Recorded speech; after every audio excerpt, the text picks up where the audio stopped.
evangelist ma part ni case ni see ye no enim ni chredie enipa keka nsem bebre efa eye evangelist ma part ni mia 1 gig ho ai say asem ni see ye wa ma ade kranche so akwowo angelesia ma eye evangelist ma part ni kunu asesi one ne bobra ye nyame adwuma no wakoka na si abontin ato aso den me chese watoto bibie maje kakis nyina efinin search se ne yire ekọ eye prison dia omune ni twaka bia because japade a wo pay ye nyina enye one ne pay obaye na aben dada enti wa mre nti eye 1 gig apam na ye nyina ye keka bi ne enim se sana asem ne tie ye si akom ene nchiremu onua bema eye evangelist mama part ni nua bema se ne chiribo se hifon ni nua bema ketwa eye 1 gig nso de nenum nsam de abase ni akoso social media se wapam eye angelesia ma ne fan ko sin wontimi ye bi da na afi ena odi enyesama de ntuma bebo ntuma no aye nyame adwuma no ama na akoso ye ne fi ho de ye nka no nsi abontin wono so akasa ye 1 gig ma yentie nimra ya ma ne sentence em say Thursday ana ya ma my sister Reverend Mama Part sentence na Thursday ni mo no ma ntimi amiti no am say me pese me ko achiri ebia bia me frɛ eye sofo asiama ese ka me beebi a omowo ene ade ba me nsanka no na ma me frɛ me maame me frɛ me maame so ma nya me maame ene no ankasa enti no me yese ade chi a na me ko so straightforward ade chi na me ko eye beebi a me sister wo me am finding out ehun beebi a wo because me fresh yama but asiama antimi ankyere me baby a owo but me am finding out ekokohunu me ni me sister a odi machi ene koy na de wo mu ni nie ye koduru ho no a ye ne me sister edin komo aye Reverend Mama Part ohunu ye ni edin komo ntino nkomo de me kwa ne me nim se bibi a blow wo signals mba cho montie ne ye o ye edin komo no ana wo se wate bibi wo internet ne so ese makọ akototo asori dan nim me the padlock akoto asori dan nim me the padlock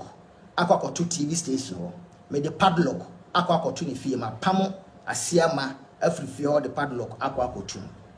na wate no social media so to kan no sere ana me so me sere me so na so ade na entisa wonu se mintimi nya na o se on de onim se bibia sa eni ho sa ena obi aso ma ye complaints so ma na sisi bibia sa ni o manya bibia sa ena o se min ko fie ho mpacho montie o ma me nanu mu asem na meka ene dia ato aso na meka mo kire mo ana ma me ne se min hwe ne ma nko fie ho min hwe ne ma nko TV station ho because ana TV station ko da wanka ho asem ena na soro kwa wanka ho asem o se fie ho min hwe ne ma nko ho na the moment kra min ko eye efie ho no ana ide abeto social media so ese makofie ho enti no de min kofie ho na me ne mi sister na ye ko ne ye nyina ma obi anko efie ho ye nya ne nyina ama ne kunu no na se Nyankopon ya adom na opia de wo bia no ono obia beka kan misuyo wakane samati me se me nko but do Sunday a aya na me ye video me ne me wife ye video enti no me de be kwa hye sa Sunday no timbe ye video ana me de no awuram ti Sunday eye nne no pai en me be ye me video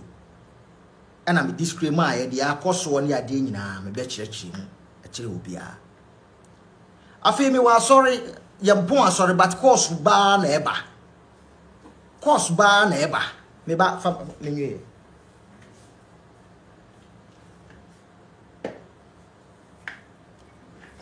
course no ba ena eba enti me pon asori me ti e na tese yes me maame me ankasa me maame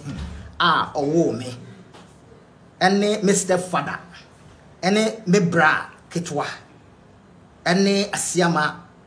awo paputi so ese dia ebeto ententan so awo social media no so no eye no kre. So I sit down and say wow, so what is going on? E di entina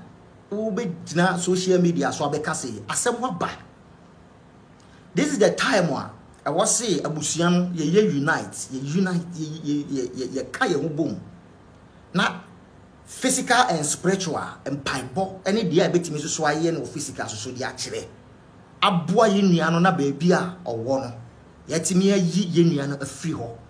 na wotimi abeka ye nsa na sa brain momu a ye gina akono no sa brain mu na ye ne ye ho ne ye ho e ba abeko ana. So I think understand we dey the padlock kokotum eye China dog goyi ni bi obi a onim se ne asore na China dog goyi we dey the padlock kokoto ho TV station o TV ni ye adwuma enti nkrofo wo ho a omu ye adwuma na enti makọ ho akopam nkrofo afiri fie ho afiri TV ho for what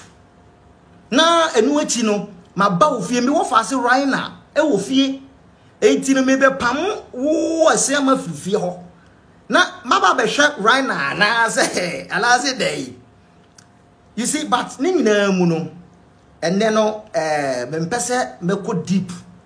aka ensembi but se wo social media no so na sebe wo ye badwene ba you get me wo de wa adwene abeto form ahunu ni aye den eko minimra menya abofrasa woyo yire asem na atom wa ware o ahye okawa manom wa ho wakonta si ade magi sika aye wakonta so ade a ekere se makonta de magi ho sika ade ato bibi edi eti no ekere se I have accepted it say woyo yire ana me de me nemo kana montemase wo ware ma baby me no wo pictures a ekere se wa ware me sister no so se asemo aba na se bia me sister no wanya problem bia edin tumi na me wo a ekira se me timi ba betu ufiri ufie afi a wo tim me ba betu ufiri ufie listen o edin tumi edin mra ene ma ho kwan sa enti no the whole asiama senya wotie yi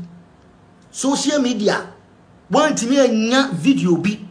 anase wantimi anya bibia wodi ba be kire se ade a 1 gig akwakoye ni sofo abusuya ya abusuya sabe ye nyina no ye nipa wantimi enka se obesei meme anya ho entimi nye possible ana obetimi gang with my family na meme after then sofo meme asori a first day oba asori sofo ni nkasa ntia oda Angela ma emse ebusua no mo so mu se twe ai se ne be ya emse ne ebusua ne ye no so ntiase kakra wom se ne be Angela ma be so nyame adwuma se ne asori no engu evangelist ma pata dum bi dum ye na se ye team fie no so a na che so wan be so adwuma no so amoma ye ai 1 gig so akasa makra